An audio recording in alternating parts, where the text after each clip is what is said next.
你疯了！你那面有天定，如今对气绝之是他自己定的，说是他转身离去。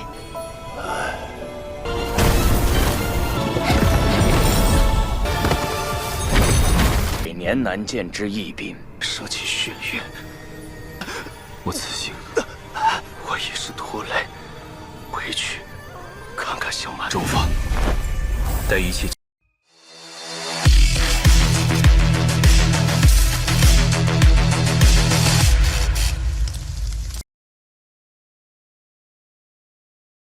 Halo semuanya, selamat datang kembali di Arkana Vira. Gimana kabar kalian? Semoga semuanya baik-baik saja.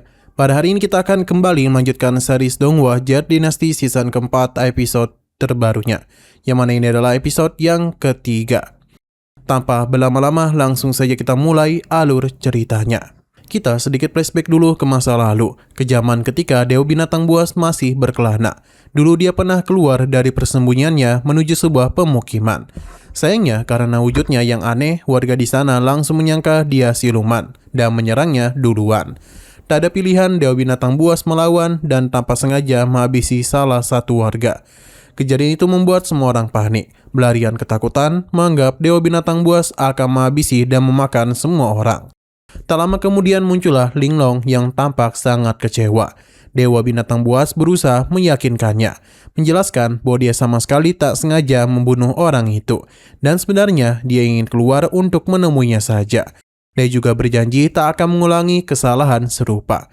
Namun Linglong sudah tidak percaya kepadanya, malah menyalahkan dirinya sendiri karena telah menciptakan monster sepertinya, hingga mencelakai banyak orang. Mendengar itu, Dewa Binatang Buas berjanji akan terus berada di sisi Linglong dan tak akan pergi kemana-mana. Linglong sempat percaya, sebab saat itu dia masih hidup. Tapi dia yakin begitu dia mati nanti, Dewa Binatang Buas pasti akan berubah lagi. Sebab sebagai penyihir umurnya sendiri terbatas. Dewa Binatang Buas langsung terpukul, menduga jangan-jangan Linglong memang akan segera meninggoy. Dan Linglong pun membenarkannya. Dia lalu bertanya apakah permintaan terakhir dari Dewa Binatang Buas. Jawabannya dia ingin menjadi manusia, supaya bisa menemani Linglong sampai akhir hayatnya. Tapi alih-alih mengabulkannya, Linglong justru langsung mengorbankan nyawanya sendiri di tempat itu juga. Sebab menurutnya dengan dia wafat di situ, dia justru akan terus berada di sisi Dewa Binatang Buas.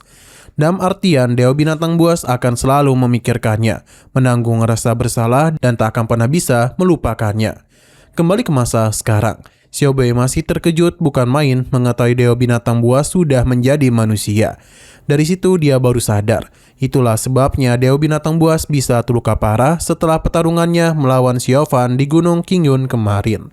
Padahal kalau kekuatannya masih seperti dulu, seharusnya dia ini tidaklah mungkin kalah. Xiao Bei pun tertawa keras, tak menyangka sosok yang selama ini dibencinya justru berubah menjadi manusia. Tapi ternyata Dewa Binatang Buas sendiri sebenarnya tak pernah membenci manusia. Yang dia benci hanyalah dirinya sendiri, karena tak bisa terus berada di sisi Linglong. Xiao Bei pun menasihatinya karena di dunia ini banyak orang yang justru ingin hidup lagi tapi tak bisa. Sedangkan Dewa Binatang Buas yang abadi malah memilih untuk mati. Kita kembali kepada Xiao Huan dan Zhao Yixian.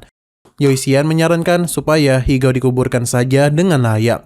Tapi Xiao Huan menolak. Dia bertanya apakah benar-benar tak ada cara untuk menyelamatkannya. Sayangnya jawabannya memang tidak ada. Yixian bukannya dewa langit, jadi mustahil bisa membangkitkan orang yang sudah meninggoy. Yixian pun mulai menggali tanah untuk memakamkan Higao secara layak.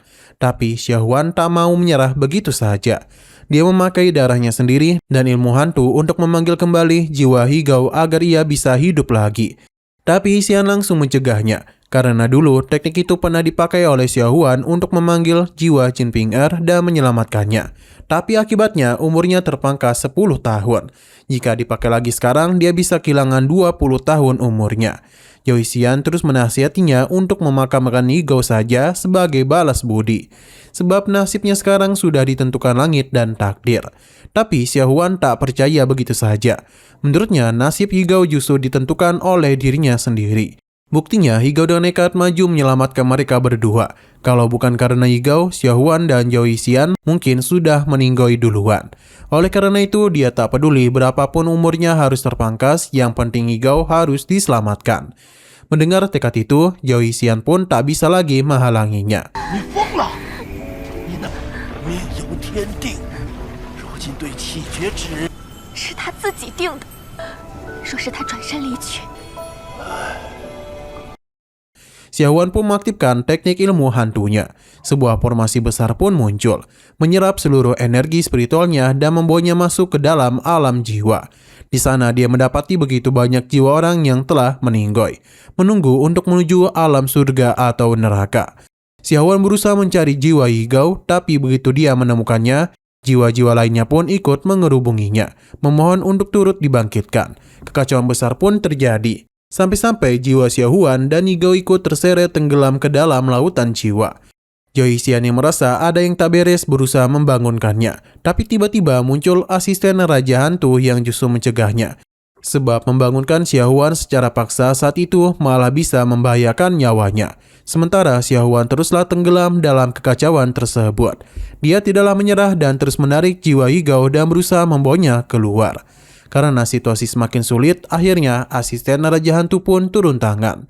Ia menggunakan ilmu hantunya untuk menarik kedua jiwa itu sekaligus dan mengembalikannya ke tubuh masing-masing. Tak lama kemudian Xiaohuan pun sadar, tapi dia langsung waspada begitu melihat sosok asisten Raja Hantu di depannya. Untungnya Zhao Yixian buru-buru menjelaskan bahwa orang itulah yang justru menyelamatkan mereka berdua. Barulah Xiaohuan berterima kasih. Tetua ini pun kemudian bertanya dari manakah Xiaohuan mempelajari ilmu hantu semacam itu. Xiaohuan pun bercerita, waktu semasa kecil dia tak sengaja menemukan ilmu itu terukir di dinding sebuah sumur tua. Mendengar hal itu, asisten Raja Hantu terkejut hanya bermodalkan ingatan masa kecil saja. Xiaohuan bisa menguasai ilmu hantu setinggi itu. Dia pun menyimpulkan Xiaohuan punya bakat yang sangat langka. Lalu menanyakan identitasnya dan menawarkan untuk mengajarinya ilmu hantu lebih dalam. Sebuah buku berisi ilmu-ilmu hantu pun diberikan kepadanya, meski tanpa paksaan karena keputusan sepenuhnya akan dia serahkan kepada Xiaohuan sendiri. Jika dia memang tidak berminat, maka lupakan saja.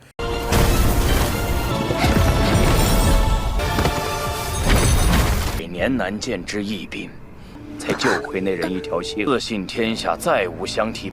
Tetua itu pun bersiap untuk pergi. Namun tak lama, Xiaohuan pun memanggilnya kembali dan menyatakan bersedia menjadi muridnya untuk bisa mempelajari ilmu hantu. Tentu saja Zhao Yixian kaget mendengarnya. Begitu pula dengan tetua ini sendiri. Ia pun terlihat senang dan asisten itu pun memberikannya sebuah kalung sebagai simbol hubungan guru dan murid mereka. Namanya adalah kepingan tulang giok darah, harta pusaka tertinggi dalam aliran ilmu hantu, yang berfungsi membangkitkan berbagai ilmu jalan hantu. Sebelum pergi, sang asisten menegaskan bahwa semua ini mungkin sudah menjadi takdir dan meminta Xiaohuan mempelajarinya dengan sungguh-sungguh. Sebab kelak dia itu akan meminta bantuannya untuk menyelamatkan seseorang. Xiaohuan pun penasaran siapakah itu, tapi tetua ini memilih tak menjawab dan segera pergi. Jangan-jangan yang dia maksud adalah Biao. Setelah kepergiannya, Zhao Yixian pun memeriksa kalung tersebut dan dia sangatlah terkejut. Karena kalung itu ternyata memang terbuat dari tengkorak manusia dan menyimpan energi yang sangat kuat. Bahkan diduga berisi banyak jiwa yang terperangkap di dalamnya. Sayangnya Xiaohuan tak mau percaya. Zhao Yixian pun menjadi marah karena Xiaohuan tak pernah mendengarkan nasihatnya. Apalagi sekarang malah menjadikan orang asing itu sebagai gurunya. Tapi Xiaohuan berusaha menenangkannya, berjanji akan memakai ilmu dan kalung itu untuk kebaikan. Tak lama kemudian, Yigao pun terbangun. 说吧，他还加了多少圣人魂魄？乃是用至阴之人找了那个像鬼不像人的家伙。 Sementara itu di Sekte Qingyun, terlihat murid-murid tengah menyapu halaman seperti biasa. Di saat bersamaan, Tian Bui dan para tetua puncak lainnya pun datang untuk menjenguk ketua sekte Dao Xuan Zhenren yang belakangan dikabarkan kurang sehat. Namun Dao Xuan malah enggan menyambut mereka, menduga kedatangan mereka semata-mata untuk mengincar posisi ketua sekte. Ketua puncak Seng Suang mencoba menenangkannya, menegaskan mereka datang murni karena khawatir. Tapi Dao Xuan Zhenren tak percaya begitu saja. Ia justru dengan lantang berkata kalau para ketua puncak hanya mengincar posisinya sebagai ketua sekte. Pasalnya, Do Suan tampaknya sudah mengetahui segalanya, mulai dari Jeng Sucheng yang sebelumnya sempat mengetahui rencana licik dari Chang Song, pengkhianat dari musim lalu yang berniat menghancurkan sekte Qingyuan. Belum lagi, Do Suan Jeneren juga sudah tahu kalau kematian senior Wan Jianyi ternyata ada sangkut pautnya dengan Sui Yu. Kini semua rahasia mulai terbongkar satu persatu. Jika dibiarkan terus-menerus, maka bisa terjadi kekacauan besar di dalam sekte Qingyuan sendiri. Di sisi lain, tepatnya di lembah Fengxiang, Yunilan tampak sedang menyambut kedatangan Dusuki dan teman-temannya. Ia lalu bertanya apa tujuan mereka kemari. Rupanya mereka yang mencari petunjuk soal Dewa Binatang Buas. Sebab terakhir kali dia itu hanya terluka parah dan besar kemungkinan dia bisa bangkit kembali. Yunilan pun membenarkan bahwa lembah Fengxiang memang belakangan ini berhasil menemukan sebuah petunjuk. Tapi soal detailnya biar nanti terungkap sendiri. 当日虽遭重创，却并未千里迢迢而来，只追查到了那个妖孽的消息。 Kita kembali kepada Xiao Fan yang masih menyusuri wilayah 10.000 gunung besar bersama Jing Finger.